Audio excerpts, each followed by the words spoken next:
Integers. तो अगर आप इवन नंबर्स की बात करते हैं, जैसे 2 है, 4 है, 6 है, अप टू सो ऑन, तो आप 2 को राइट कर सकते हैं 2 इंटू 1, 4 को राइट कर सकते हैं 2 इंटू 2 और 2 इंटू 3। तो अब आप गौर करें कि ये 2 सारों का फैक्टर है, ठीक है ना? 2 सब के साथ मल्टीप्लाई हो रहा है। तो इसको अगर मैं जनरली लिखूँगा तो 2 लिखूँगा। अब इनके साथ जो मल्टीप्लाई हो रहा है वो 1 भी आ रहा है, 2 भी आ रहा है, 3 भी आ रहा है। तो ये कोई भी इंटीजर इसके साथ आ सकता है। तो इसका मतलब है इवन इंटीजर्स को आप इस तरीके से राइट करेंगे। और अगर आपके पास ऑड इंटीजर्स आ जाते हैं, जैसे 1, 3 है और 5 है और 7 है और अप टू सो ऑन, तो अब 1 जो है इस ये ऑड है, 3 को आप लिख सकते हैं 2 प्लस 1, 5 को लिख सकते हैं 4 प्लस 1 और 7 को राइट कर सकते हैं 6 प्लस 1। तो एक इवन नंबर के अंदर जब आप 1 ऐड कर देते हैं, इवन नंबर के अंदर 1 ऐड कर देते हैं, तो वो बेसिकली ऑड नंबर बन जाता है। तो इवन नंबर को रिप्रेजेंट किया था आपने 2n के साथ, तो इसमें आप 1 ऐड कर दें या सब्ट्रैक्ट भी कर सकते हैं। सब्ट्रैक्ट कर दें तो भी वो ऑड की सूरत बन जाएगी।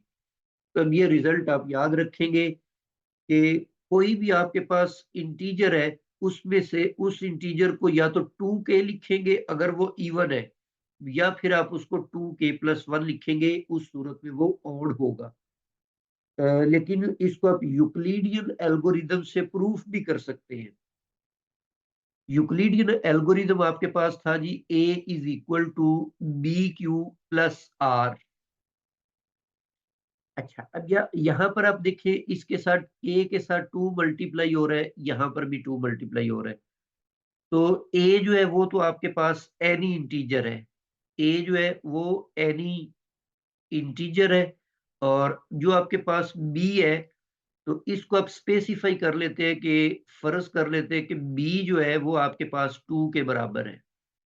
यहाँ पर आपके पास ये जो r है उसकी रेंज भी दी हुई थी कि r lies between 0 and b। तो r इक्वल टू 0 भी हो सकता है, लेकिन लेस देन b होता है। तो अब आपने यहाँ पर जब ये b को 2 सपोज कर लिया है, तो इसका मतलब है कि ये r की जो वेरिएशन है वो ग्रेटर और इक्वल टू 0 से लेस देन 2 हो जाएगा। मतलब 2 के बराबर नहीं है, तो इसका मतलब है r की जो वैल्यूज है वो आपके पास सिर्फ 2 होंगी। r इक्वल टू 0 ले सकते हैं आप या 1 ले सकते हैं। तो अगर आप r को 0 लेते हैं, if we take r is equal to 0, तो अब ये जो ऊपर वाली इक्वेशन है जिसमें a की वैल्यू दी हुई है, उसको आप राइट कर सकते हैं। a is equal to b की वैल्यू 2 पुट कर दी और यहाँ पर आपने q ले लिया और रिमाइंडर को आपने 0 रखा, तो ये आपके पास 2q आ गया। इसी तरह अगर आप r ले लेते हैं 1, तो उस सूरत में a आपके पास बन जाएगा, b की वैल्यू 2 ले रहे हैं और r की वैल्यू 1 ले रहे हैं, और तो ये आपके पास इस तरह की रिप्रेजेंटेशन आ जाएगी। तो r की बस 2 ही वैल्यूज थी, तो दोनों हमने गिवन इक्वेशन में पुट करके, तो आपने देखा आपको क्या मिला है जी, 2q और 2q प्लस 1। तो सारे के सारे इंटीजर्स जो हैं वो इन दोनों में से किसी एक शक्ल के हो सकते हैं। इवन होंगे तो 2q और ऑड होंगे तो 2q प्लस 1। अच्छा, इसी तरह से any integer has one of the form 3k, 3k plus 1, 3k plus 2। तो हर एक इंटीजर को आप इस तरीके से भी राइट कर सकते हैं। तो इसको भी आप बिल्कुल इसी तरीके से यूक्लिडियन एल्गोरिदम की फॉर्म में राइट कर सकते हैं। a is equal to B Q plus R होता है हमारे पास, तो r जो है ये ग्रेटर और इक्वल टू 0 है और लेस देन b है। अच्छा, यहाँ पर आप देखिए, अगर इसको, ये 3 शक्लें किस तरीके से बनी है। 3k लिखा हुआ है, फिर 3k में 1 ऐड किया हुआ है, फिर 3k में 2। तो इसका मतलब है हर एक्सप्रेशन के अंदर k के साथ 3 मल्टीप्लाई हो रहा है। तो अब आप ऐसा करें कि यहाँ पर चूज कर लेते हैं कि बी जो है वो आपके पास 3 के बराबर है।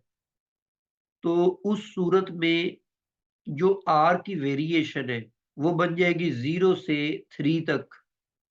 तो अब यहाँ पर आर लेस देन 3 है, मतलब 3 उसमें शामिल नहीं होगा। तो आर की वैल्यूज कौन कौन सी आ जाएगी? 0 आ जाएगा, 1 आ जाएगा और 2।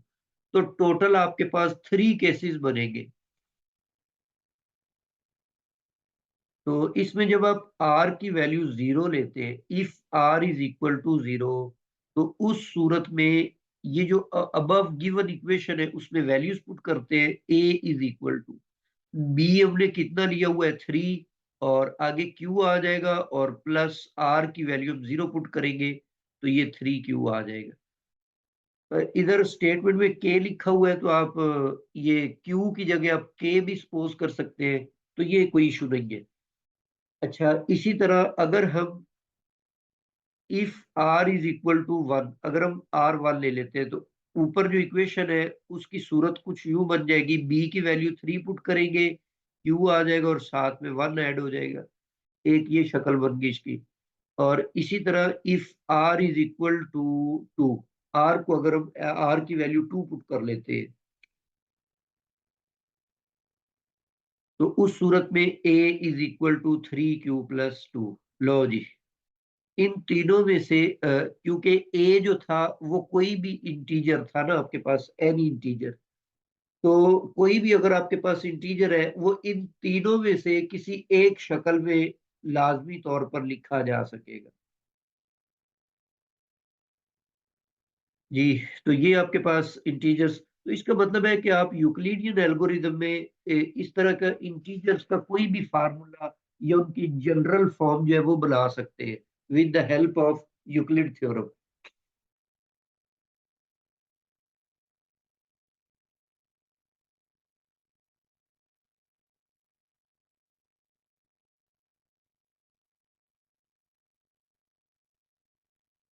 जी, नेक्स्ट आपके पास रिजल्ट नंबर है जी 6। Every odd integer is of the form of 4n-1 और 4n+1। अगर हमारे पास कोई भी ऑड इंटीजर आ जाता है तो उसको फिर आप इन दोनों में से किसी एक शक्ल की सूरत में लिख सकते हैं। ठीक है। अब हमें ये पता है कि ऑड इंटीजर जो है वो बेसिकली तो इस फॉर्म में लिखा होता है 2k+1। इस फॉर्म में हम इसको राइट करते हैं।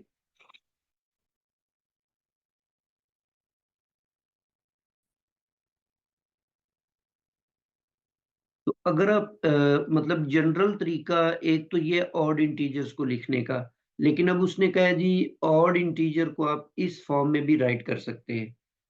तो इसको भी सिंपली आप यूक्लिडियन एल्गोरिदम की मदद से प्रूव कर सकते हैं। अब इसमें 4 मल्टीप्लाई हो रहा है वेरिएबल के साथ, 4n है और यहाँ पर भी 4n है। तो इसीलिए अगर आप सपोज अब ये कर लेते हैं कि b इज इक्वल टू 4 है, तो उस सूरत में यूक्लिड थ्योरम के अंदर r की वेरिएशन ये वाली बन जाएगी। तो r में take 4, one of the 4 values. कौन कौन सी? 0, 1, 2 और 3।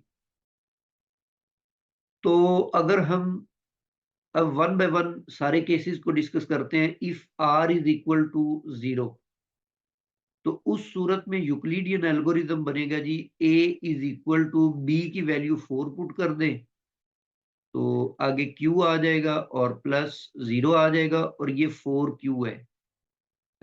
ये इसमें शामिल नहीं होगा क्योंकि 4 2 का मल्टीपल है, तो ये ऑड नहीं है बल्कि ये तो इवन नंबर है। तो इसीलिए हम इसको एक्सक्लूड कर देते हैं। तो सिमिलरली अगर हम r की वैल्यू 1 ले लेते हैं, तो उस सूरत में a जो है वो बन जाएगा 4q+1। और ये ज़ाहिर बात है इवन में 1 ऐड हो रहा है तो ये ऑड ही होगा, तो ये हम इंक्लूड करेंगे इसके अंदर। और तीसरा जो केस है, तीसरे नंबर पे r इज इक्वल टू 2 हम उसमें पुट कर देते हैं। तो उस सूरत में जो इंटीजर है वो आपके पास बनेगा 4q+2।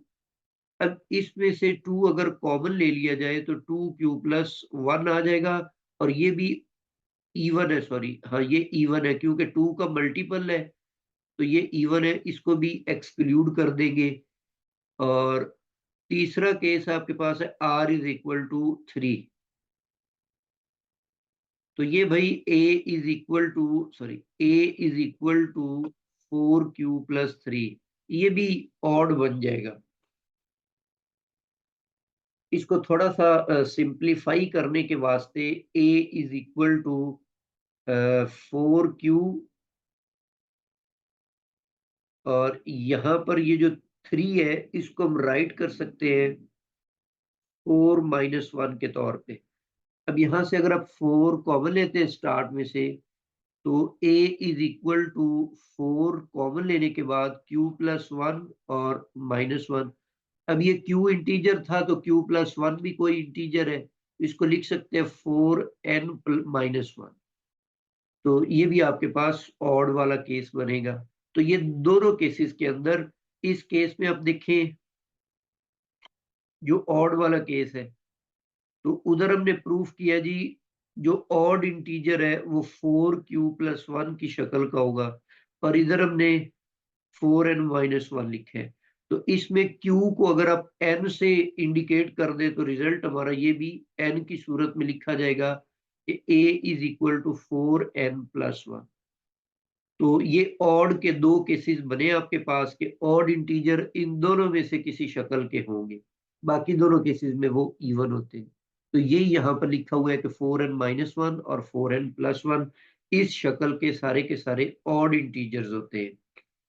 इनमें आप n की वैल्यूज को, n कोई भी इंटीजर है तो आप n को डिफरेंट वैल्यूज देकर अपनी बात को वेरीफाई भी कर सकते हैं। सपोज n को हम अगर 1 पुट करते हैं तो ये बन जाएगा 4-1-1, तो ये 3 आ जाएगा। और अगर दूसरे फार्मूले में ये पुट कर देते हैं दूसरी एक्सप्रेशन के अंदर, तो वो आपके पास 5 आ जाएगा। अब ये भी ऑड है और ये भी ऑड है। अगर आप n 0 पुट कर देते हैं तो उस सूरत में 4 × 0 - 1 -1 आएगा, और 4 × 0 + 1 ये पॉजिटिव। तो ये भी ऑड है और ये भी ऑड है। तो n को डिफरेंट वैल्यूज देकर आप जो भी रिजल्ट गेट करेंगे वो आपके पास एक ऑड नंबर ही होगा।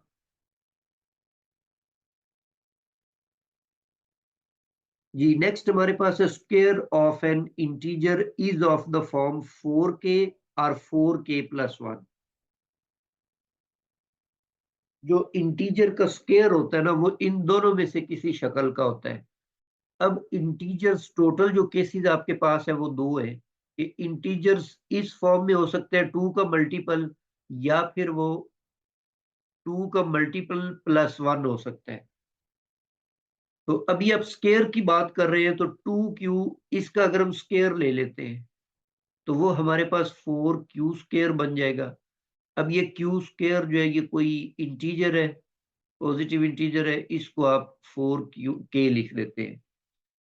इसी तरह दूसरा जो केस है 2q+1, इसको भी अगर स्क्वायर लेकर इसको सिंप्लीफाई करें तो ये बन जाएगा 4q² + 1 + 2, और 2 इज द 4 बन जाएगा 4q। तो यहाँ से इसको सिंप्लीफाई करके 4q² + 4q और +1 आ जाएगा। यहाँ से अगर आप 4 कॉमन ले लेते हैं तो q² + q और +1 यहाँ पर आएगा, और इसको आप इस एक्सप्रेशन को k से इंडिकेट कर देते हैं तो ये आपके पास 1 आ गया। अब यहाँ पर जो स्क्वायर इवन का है वो 4k की फॉर्म में होगा, और जो ऑड का स्क्वायर है वो आपके पास 4k+1 की फॉर्म में होगा।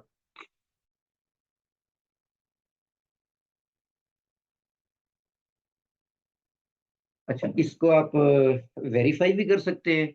जैसे 2 का स्क्वायर है तो ये 4 है, और इसको आप लिख सकते हैं 4 इंटू सम इंटीजर्स।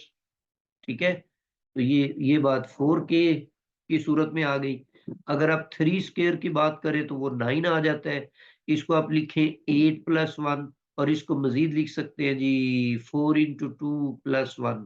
तो ये शेप जो है ये 4k+1 की सूरत में आ गई। इस तरह कोई मर्जी आप कोई स्क्वायर ले लें। 4 का स्क्वायर जो है वो 16 है, जिसको लिखा जा सकता है 4 into 4, ये फर्स्ट फॉर्म आ गई।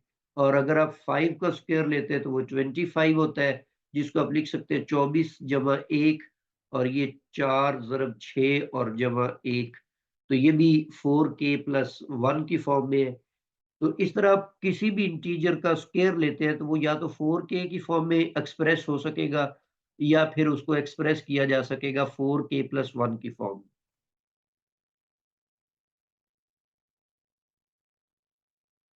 जी, 8th रिजल्ट है कि square of N integer is of the form.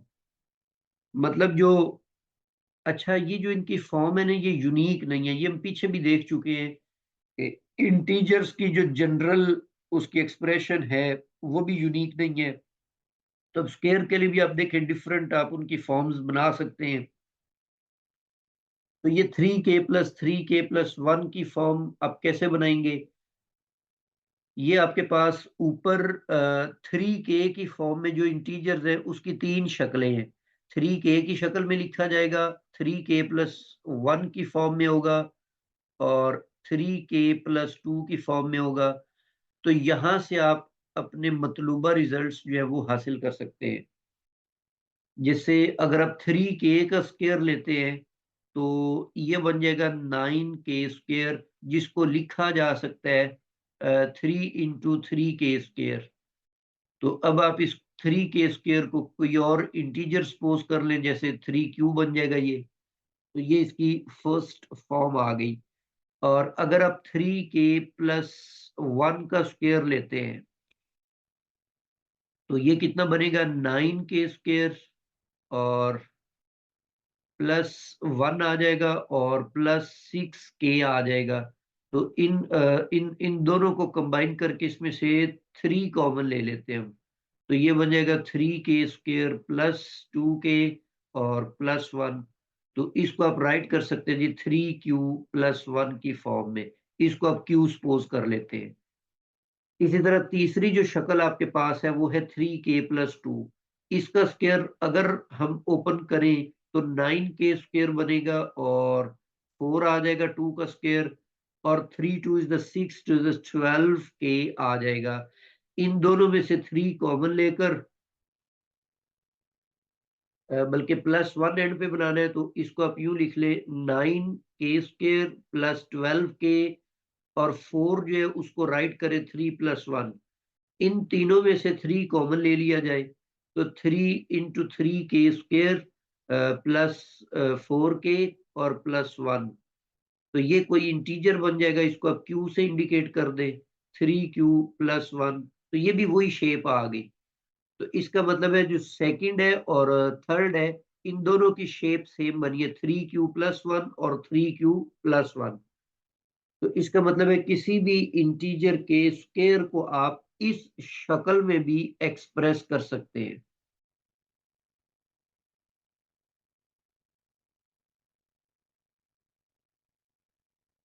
Ji, next हमारे पास है जी square of an odd integer is of this form. तो ये भी वेरी सिंपल होगा। ऑड इंटीजर्स को यूं लिखा जा सकता है 2k+1। तो इसका जो स्क्वायर है उसको हमने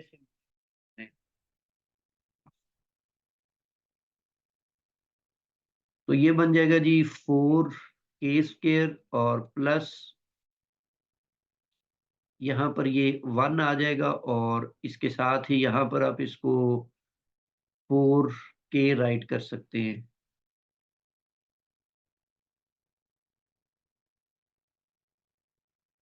बट इससे ये जो फॉर्म है 8k+1, ये बनाना थोड़ा सा मुश्किल हो रहा है।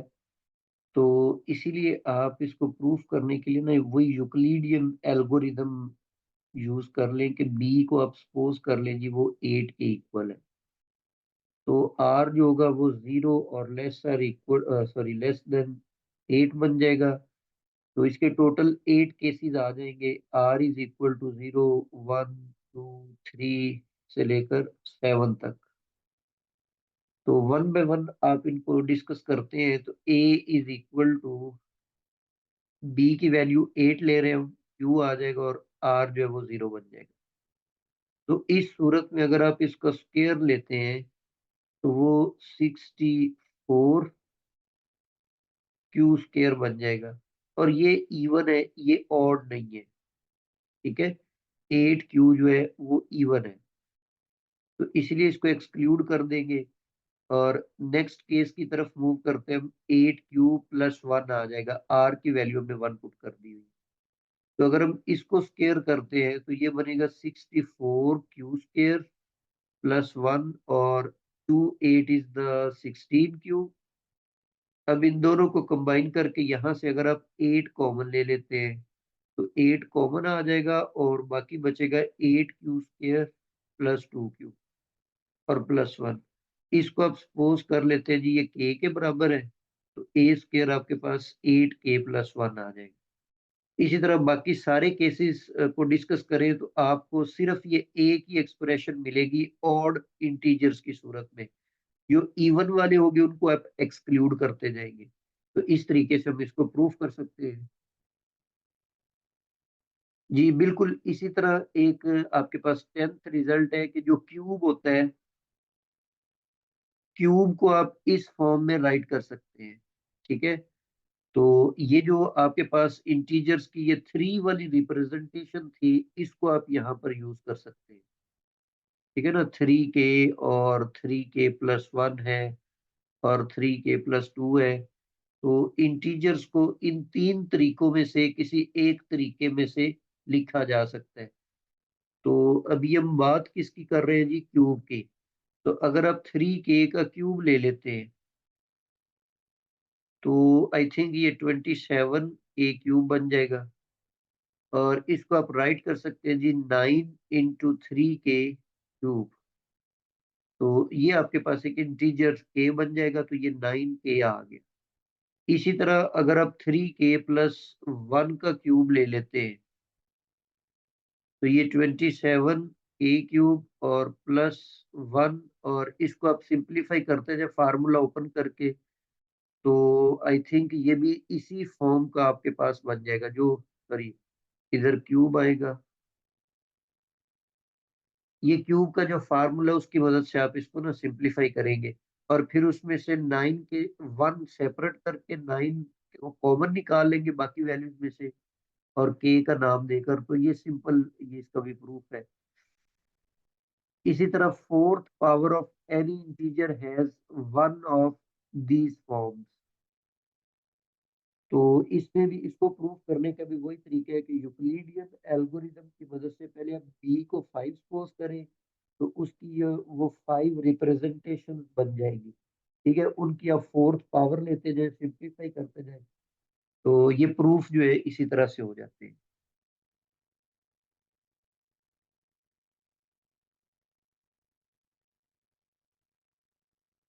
जी नेक्स्ट हमारे पास रिजल्ट नंबर 12 है। Product of any two consecutive integers is divisible by 2। क्या मतलब है इसका। इंटीजर्स जो है वो हमारे पास होते हैं 1 2 3 पॉजिटिव इंटीजर्स फिलहाल लिख रहा हूँ, 4 5 6 and up to so on. आपने प्रोडक्ट लेने किसी भी दो कंसेक्टिव इंटीजर्स का, तो वो डिविजिबल बाय 2 होगा। तो इसमें सिंपल सी बात है कि जब भी आप कोई भी पेयर उठाओगे ना, उनमें एक तो लाजमी तौर पे इवन होगा। 2 3 पिक कर लें, 3 4 पिक कर लें, 4 5 ले लें या 5 6 ले लें, तो इनमें एक लाजमी तौर पे इवन होगा। तो 1 और 2 का प्रोडक्ट लेते हैं तो 2 है, तो ये डिविजिबल बाय 2 है, ठीक है, क्योंकि ये इवन है, डिविजिबल बाय 2। इसी तरह अगर आप 2 और 3 का प्रोडक्ट लेते हैं तो वो 6 बन जाएगा, ये भी डिविजिबल बाय 2 है। अगर आप 3 और 4 का लेते हैं प्रोडक्ट तो वो आपके पास 12 आएगा, तो ये भी डिविजिबल बाय 2 होगा। जनरली इसको इस तरीके से राइट कर सकते हैं आप कि 2 जो है वो हमेशा डिवाइड करेगा। दो कंसेक्टिव इंटीजर से मुराद, अगर एक इंटीजर को नाम दे देते हैं n का, तो उससे अगला इंटीजर होगा, उसमें एक ऐड करने से n+1। तो 2 जो है वो हमेशा इस फॉर्म को डिवाइड करेगा। अच्छा, ये वाला रिजल्ट डिफरेंट फॉर्म्स में दिया हुआ हो सकता है। जैसे इस फॉर्म में भी हो सकता है कि 2 मस्ट डिवाइड्स n² + n। अच्छा, अगर मैं फर्स्ट इंटीजर सपोज कर लेता हूँ कि वो n-1 है, तो फिर उससे अगला इंटीजर इसमें एक ऐड करने से वो n बन जाएगा। तो इसलिए इसी रिजल्ट को आप यूं भी राइट कर सकते हैं कि 2 मस्ट डिवाइड्स n × n-1, या फिर आप इसको यूं लिख लें 2 मस्ट डिवाइड्स n²-n। ठीक है, प्लस n की सूरत में भी और माइनस n की सूरत में भी। इसको प्रूफ करने के लिए आप मैथमेटिकल इंडक्शन यूज करेंगे, जैसे हम पहले करते आए हैं। तो बहरहाल ये रिजल्ट्स आपने याद रखने हैं। Similarly, product of any 3 consecutive integers is divisible by 6। तो अगर 2 इंटीजर्स हो तो वो डिविजिबल बाय 2 होता है, 3 हो तो वो डिविजिबल बाय 6 होता है। तो एक तो आप इसको यूं एक्सप्रेस कर सकते हैं मैथमेटिकल फॉर्म में, और यूं भी कर सकते हैं कि पहला इंटीजर आप n-2 ले ले, उससे अगला इंटीजर n-1 ले ले, और उससे अगला इंटीजर 1 इनके अंदर ऐड करते जाए। तो उस सूरत में ये शक्ल कुछ यूं बन जाएगी, n × n-1 × n-2। ये भी इसी रिजल्ट की मैथमेटिकल फॉर्म है। और एक तीसरी फॉर्म यूं भी बन सकती है कि पहला इंटीजर आप n-1 ले लें, इसमें एक ऐड करके n बना लें, इससे आगे n+1 ले लें। तो इस सूरत में ये शक्ल कुछ यूं बनेगी, n × n-1 और n+1। या आप इसको यूं लिख सकते हैं कि 6 मस्ट डिवाइड्स n × n²-1। या फिर आप इसको यूं भी राइट कर सकते हैं, n³ - n। तो ये जितनी भी फॉर्म्स हैं, ये सारी इक्विवेलेंट है, इनका मतलब एक ही है कि product of any 3 consecutive integers is divisible by 6। कि कोई भी 3 इंटीजर्स जो सक्सेसिवली आ रहे हो, उनको मल्टीप्लाई कर दें तो वो जो रिजल्ट होगा वो 6 पर डिविजिबल होगा। तो इसी तरह अगर 4 आ जाते हैं, ठीक है ना, प्रोडक्ट ऑफ 4 कंसेक्टिव इंटीजर्स, तो वो डिविजिबल बाय 24 होगा। तो इस रिजल्ट को हम करते हैं जनरलाइज। 2 का मतलब 2 फैक्टोरियल होता है, 6 जो होता है वो 3 फैक्टोरियल होता है, 24 जो है वो 4 फैक्टोरियल होता है। मतलब अगर 2 इंटीजर्स होंगे तो वो डिविजिबल बाय 2 फैक्टोरियल है, 3 इंटीजर्स होंगे तो डिविजिबल बाय 3 फैक्टोरियल है, 4 इंटीजर्स होंगे तो वो 4 फैक्टोरियल पर डिविजिबल होगा। इसी को हम जनरलाइज कर देते हैं कि प्रोडक्ट ऑफ एनी के consecutive integers is divisible by के फैक्टोरियल। तो इस ये इन सारों का जनरल रिजल्ट है, इससे आप ये वाले रिजल्ट्स बना सकते हैं। जी, नेक्स्ट हमारे पास एक रिजल्ट है कि if n is odd integers then 8 must divides n² - 1। तो ये आपने जस्ट रिजल्ट्स जो है इनको याद रखना होगा। प्रूफ मैंने आपको बता दिया कि इस तरह के प्रूफ को मैथमेटिकल इंडक्शन के जरिए प्रूफ करते हैं। इसको जैसे आप अब ये ऑड इंटीजर्स के लिए ना, तो इसको आप इंटीजर्स में कन्वर्ट कर लें। इसको सपोज कर लेंगे कि n जो है वो आपके पास 2k+1 है। तो n² जो है वो बन जाएगा 4k² + 1 और +4k। और इसमें से अगर आप 1 को माइनस कर देते हैं तो वो 4k² + 4k बन जाएगा। तो बेसिकली अब आपने ये प्रूफ करना है कि 8 मस्ट डिवाइड्स 4k² + 4k। और इसको यहाँ पर आप यूं 4k कॉमन निकाल कर यूं भी लिख सकते हैं। तो अब यहाँ पर k जो है ये कोई पॉजिटिव इंटीजर है, सपोज कर रहे हैं हम, ठीक है ना, k is any positive integer. तो इसको आप मैथमेटिकल इंडक्शन के बाद वही 3 स्टेप्स लेकर, बेसिक स्टेप हाइपोथेसिस, और उससे आप इसको प्रूव कर सकते हैं।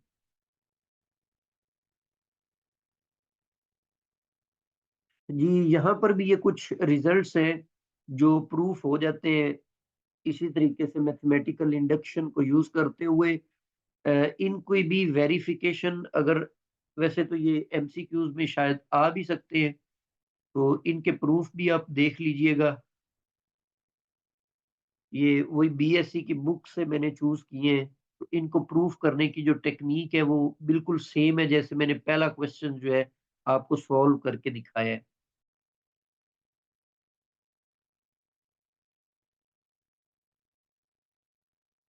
ये यहाँ पर ये रिजल्ट्स हैं कि इस तरह की ये जो एक्सप्रेशंस हैं, ये इंटीजर्स होती हैं, ठीक है?